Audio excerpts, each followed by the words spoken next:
Alaska, where there are old triumphs, but also new frontiers, with challenges as great as the state itself, but a belief the best is yet to come, bringing you the faces, the places, and the spirit of the last frontier.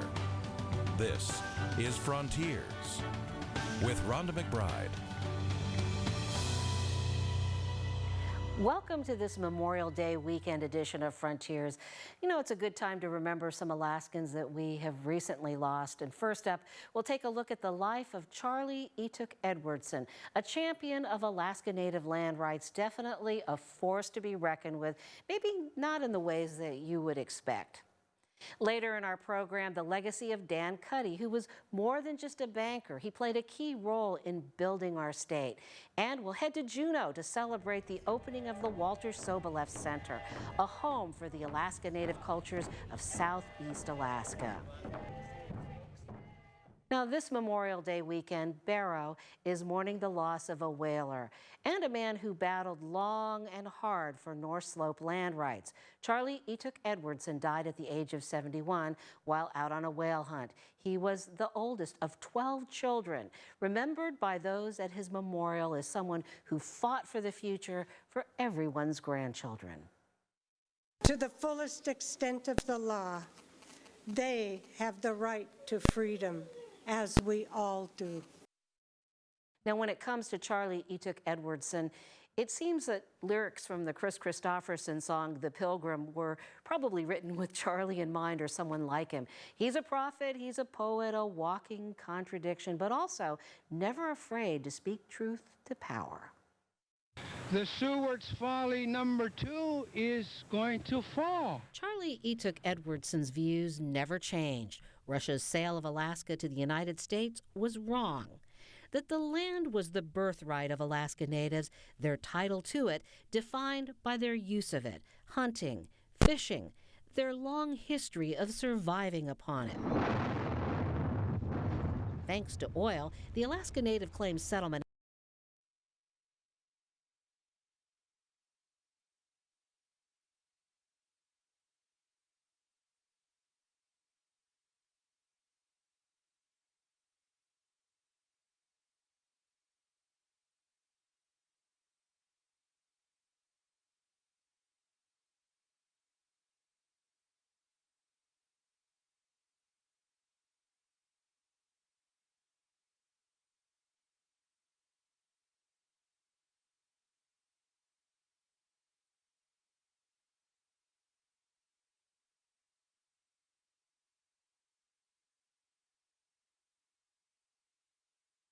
Sponsorship for Frontiers with Rhonda McBride is provided by Kupik Corporation and Spinard Builders Supply. Alaska, where there are old triumphs, but also new frontiers, with challenges as great as the state itself, but a belief the best is yet to come, bringing you the faces, the places, and the spirit of the last frontier. This is Frontiers with Rhonda McBride. Welcome to Frontiers. Now, you may have heard that saying that making laws is a lot like making sausage, not pretty. But efforts to get the Alaska Safe Children's Act passed has turned downright ugly. But the bill, also known as Erin's Law, would require schools to teach students about sexual assault. A look at why it has faced so many hurdles. And later in our program, we'll go to Juneau to talk with Alaska's First Lady about why she supports legislation to help raise children's awareness about sexual assault. And we'll hear from two parents who want older students to learn about teen dating violence. They know firsthand about its tragic consequences. Cindy and Butch Moore lost their daughter Bree and want a provision included in the Alaska Safe Children's Act known as Bree's Law. Well, the Children's Act is modeled after Erin's Law, named after Erin Marin, a survivor of child sexual abuse, on a national campaign to make sure that every state has a law requiring schools to teach children about how to protect themselves from predators. Now, this isn't the first attempt in Alaska to pass such a law. A bill introduced last session cleared the Senate, but then died in the House. This session, 4 similar bills were introduced. Yes, 4. Sounds like pretty good odds that one of them would pass, but not yet.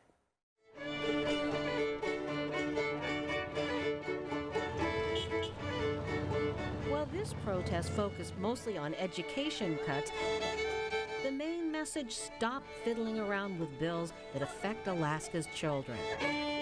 And as you can see, he has earbuds in and he's holding on an iPod, and he can't hear the people who are screaming, fund education, expand Medicaid, and pass Erin's Law. But Erin's Law has struggled to gain traction, Do what's right. despite bipartisan and popular support. I don't understand that at all. I don't understand why that would not be done in the first week of session.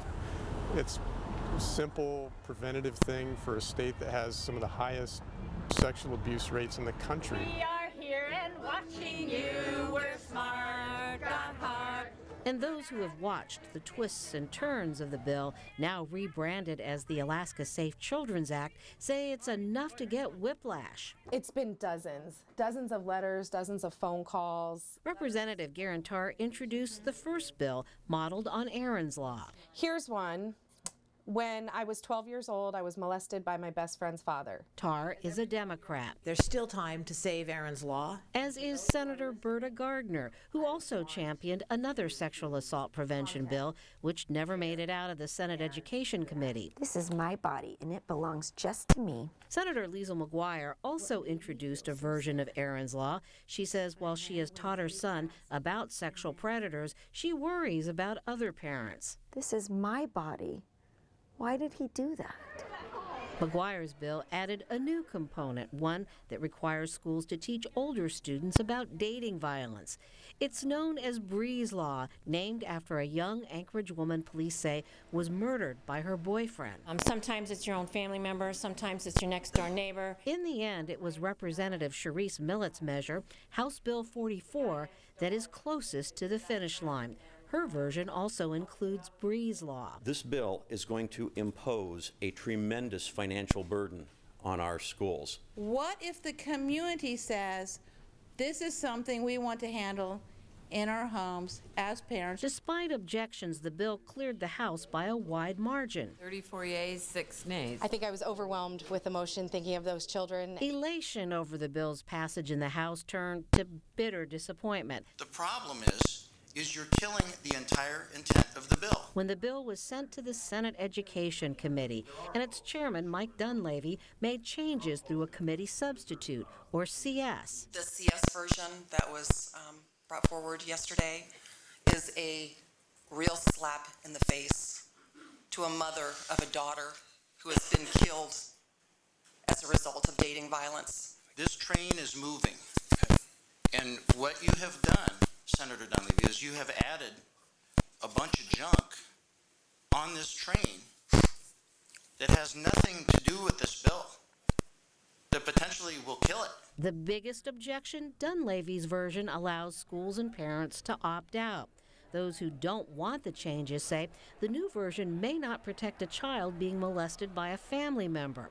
But Dunleavy says his version protects parental rights. To label parents as potential perpetrators, and we must compel them, the state must compel them to have training for their kids, I think you've crossed the line and you're in a police state. But what about the child's rights? You don't help the child by taking away the rights of other Alaskans, other people, especially their parents. This time it was just not the right piece of legislation to mess with. It wasn't, nobody liked it. Millett believes HB 44 will soon be restored closer to its original form. It's heartbreaking. I can't even put into words when a child is abused and I've met them and see their mannerisms and see the emptiness and the hollowness in their eyes. It breaks my heart. It should break every Alaskan's heart that that's happening on a daily basis. So we have to fix it. We have to do better. Enough is enough. HB 44 supporters say a bill alone can't fix the problem, but at least it's a start. Senator Dunleavy says, contrary to what people may think, he supports Erin's law. Some have accused him, though, of changing the bill for political gain because he may challenge Senator Lisa Murkowski in the next Republican primary.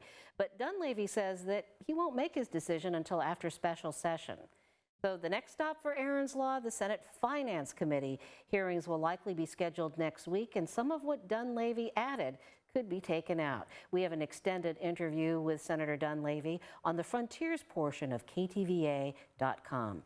Well, up next, we talk with First Lady Donna Walker about why she supports Erin's law and remembering Bree, a young woman who was in a violent relationship that she kept hidden from her family. Her parents believe education about dating violence might have saved her life.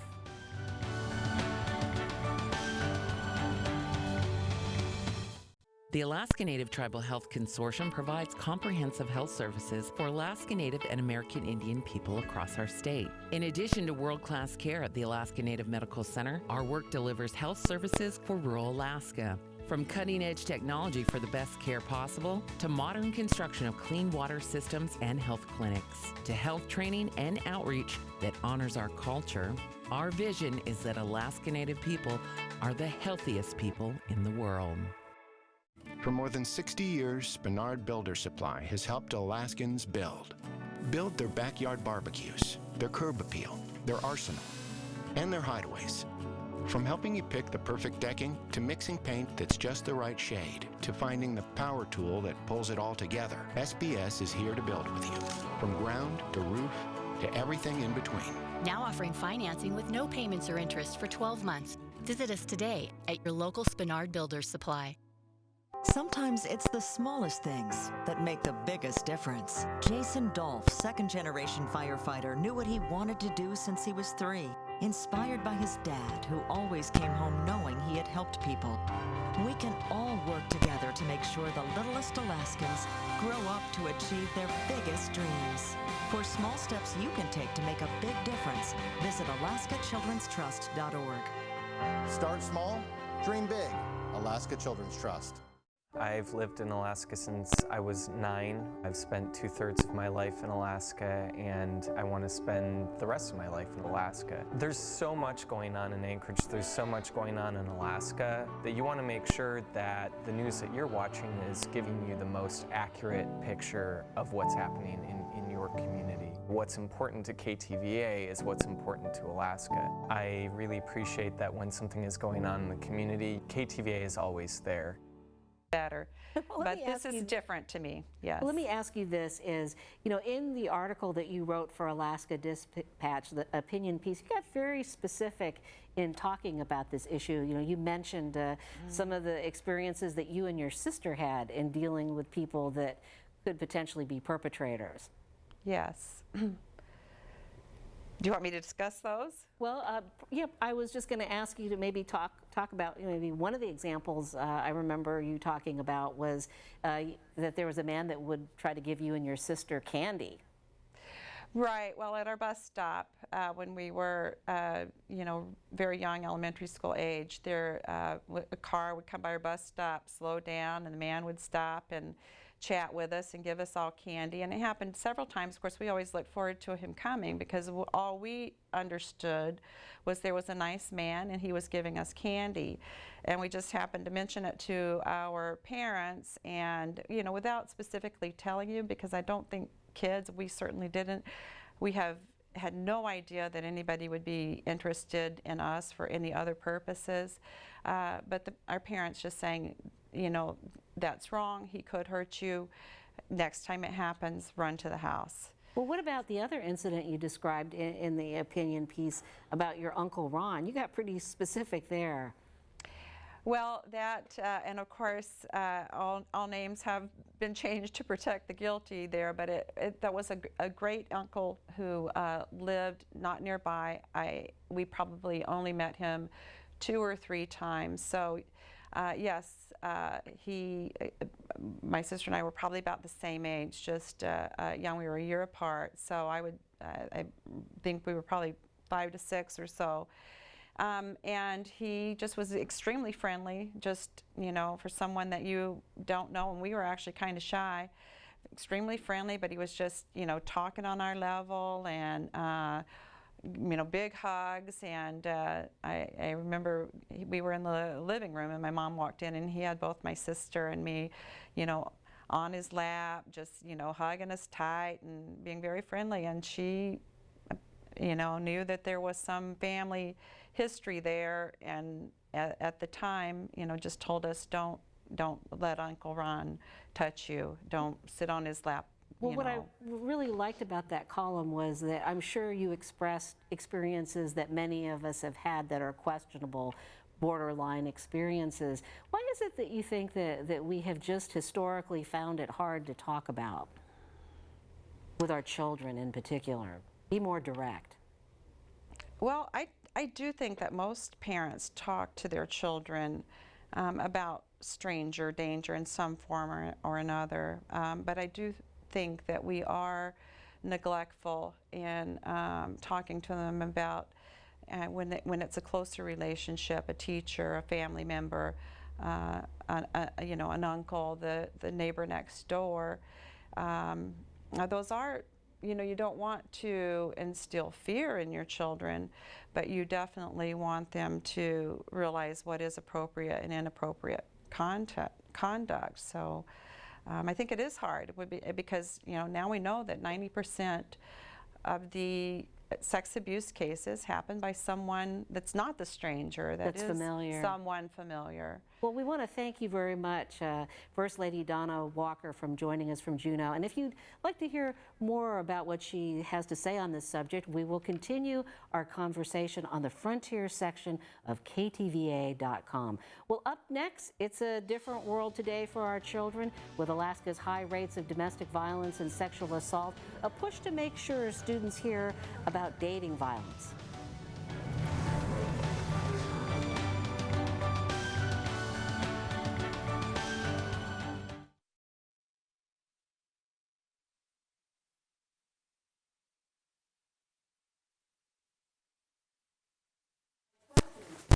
Yes.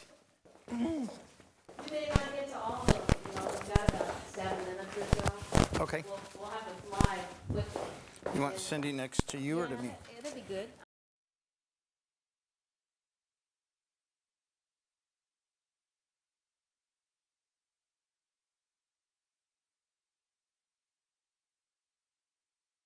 We have a story of 27 families that put 18 months of their lives into building a village, a home for themselves and their future.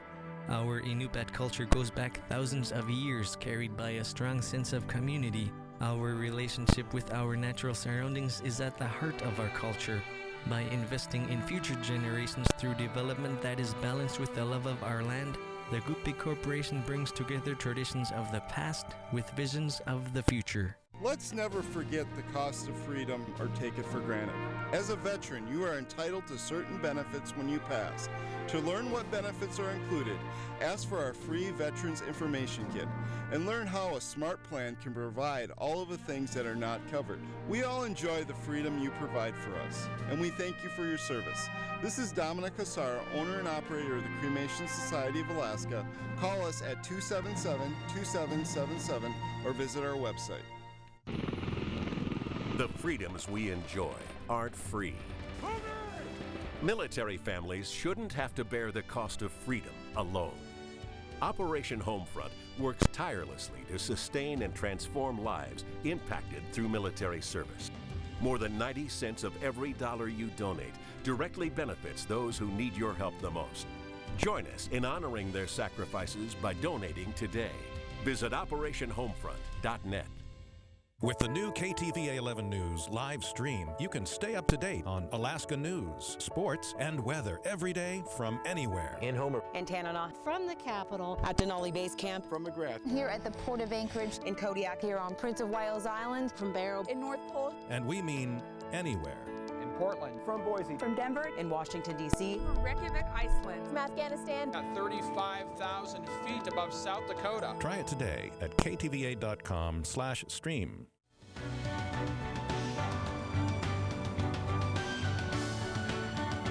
There's Erin's Law, and now there's Bree's Law, and they've been rolled into one. House Bill 44, dubbed the Alaska Safe Children's Act, this session. Now, one of the things is that this is part of a bill named for Brianna Moore, who police say was killed by her boyfriend, Joshua Almeida. After her death, her parents say that they heard from friends that their daughter hid a physically abusive relationship with Almeida. They believe education about teen dating violence might have saved their daughter's life, so they want to give other teens a chance to learn about healthy relationships. And joining us now to talk about Bree's Law, Butch and Cindy Moore. You know, I know it's hard to be here to talk about this because your daughter's death is not even a year old. You're coming up on the anniversary. So thanks for being willing to tell us about that. And maybe we should sort of find out about Bree, learn who she was, what she was like growing up. Oh, Bree was an amazing daughter. She was just 20 when she was killed. She had just turned 20 when she was killed. She was one of the happiest people I've ever known from the time she was little. She was always happy. She was always smiling. She was extremely energetic. She had tons of friends. She loved animals. She just had the biggest heart. She was a great person. Well, it's kind of hard to imagine, you know, someone like her being a victim of that kind of violence. And, you know, that must have been a total shock to the two of you to hear that from her friends that there had apparently been some instances of dating violence they were aware of. It was extremely shocking because Brianna, you know, as she got older, she was so strong. She was a very strong person and so independent. So when this happened to her, we were in complete shock that something like this could happen to someone like Brianna. Well, obviously it's had a huge impact on your family, but what about people around Brianna, her friends? Oh, it's had a devastating impact, you know, on her friends and her coworkers. Everyone loved her. Everyone she worked with loved her. She was liked by all. I don't know if I've ever met one of her friends or one person ever that did not just absolutely love Brianna. So let's talk a little bit about Erin's Law, or the Safe Children's Act. I mean, you know, many people that support it really like the fact that Bree's Law has been incorporated. So why do you think that this law has had so much trouble getting passed? Well, it really hasn't had a lot of trouble. We've had help from Mark Newman and Lisa McGuire and Sharice Millett and I mean, there are a lot of people on board, but it just doesn't seem to get to the finish line. Well, this is the interesting part, is that it passed the House Education, Finance, and Floor in one day. There were only 6 people that voted against it. Keller, Hawker, Sadler, Wilson, Johnson, and Pruitt.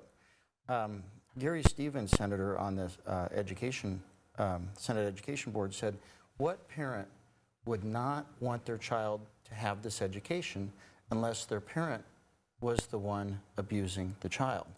So from there it moved to the Senate Education Committee, where it was tabled by Senator Mike Dunleavy.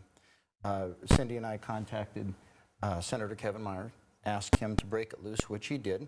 And then all of a sudden it wound up with a bunch of stuff in it. Well, and I found a definition online that has, it's in a column called What I Know by Steve, and it says to Dunleavy, and it gives a definition what to Dunleavy would be. It says, when a situation is unexpectedly comes along, giving you the power to help another in need, you instead try and extract some gain for yourself while harming the other. Which is basically what's happened with this bill, is that all of the power of the bill has been stripped out by making it not mandatory but optional, so it would not be a law, and then adding on other items such as rules for training employees, physical exams, Now, some of those things were requested by Berta Gardner. She was trying to take the load off of school districts, the cost, so that if they picked up child sexual abuse prevention, that would help. But one of the things before we run out of time here is I know that you put together, Cindy, a lot of information to give legislators, and there are some national statistics about how frequent this is within a certain age group. Can you talk about what you learned? Yeah, basically 1 in 3 adolescents by the time they reach age 18 will have been physically or sexually abused in a dating relationship. Only 5% of teens that have been abused in a dating relationship will tell their parents, and 81% of parents don't even realize that teen dating violence is an issue. Well, let's talk a little bit about the national rate for how frequent it is for kids within a certain age group, 16 and above, that little window. Oh, right. It's the most common I think it's 4 times more prevalent in kids that are 16 to 24 years old. Now, one of the things, too, with junior high kids, I was surprised that in one study that they view possessiveness and jealousy as true love. Right. We lead the nation. Alaska is #1 in men killing women. The year my daughter was killed, 2014, we beat out South Carolina. We're the #1 state in the nation for men killing women. We're the #1 state in the nation for men raping women. We're the #1 state in the nation for sexual assault on women, and we are 6 times the national average of sexual molestation of children. 6 times. We win in every category.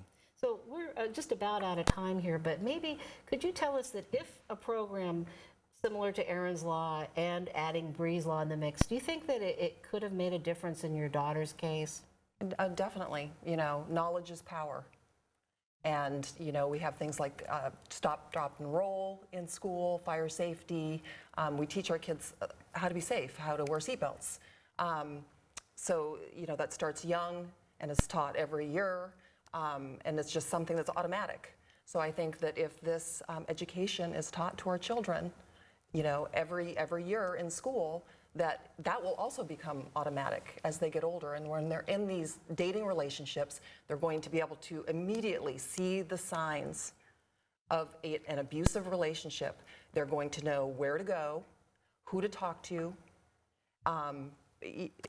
Yes, it's going to empower our children. If not helping your daughter, then helping others. Well, I want to thank both of you for taking the time to talk with us about this issue. I know it wasn't easy, but we are going to talk more on our website. So if you want to learn more about this issue, and maybe we can find out more about the story of exactly what happened to Bree in our web extra on KTVA.com. Next week on Frontiers, we'll introduce you to Ms. Fish, a name that she's earned. Hey, Tuck. Lainey Welch here. Can you give me any updates on halibut prices?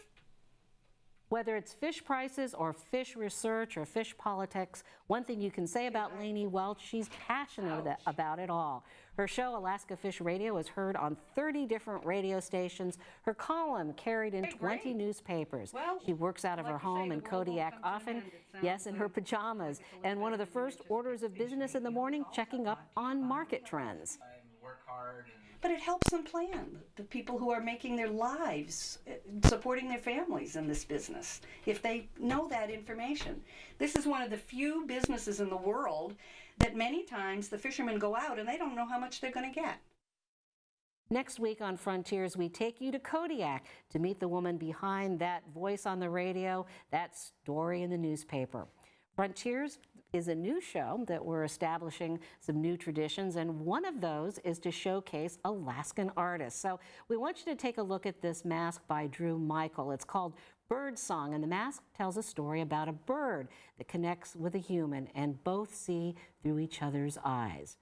Well, beyond this program, we have web extras, photo galleries, and I also blog about each week's show where I share some behind-the-scenes information. So if you want to keep up with me, follow me on Twitter, and also it's the faces and places of Alaska in 140 characters. Well, for now, we have come to the end of our conversation this week, and from all of us at KTVA, may you find your own frontier.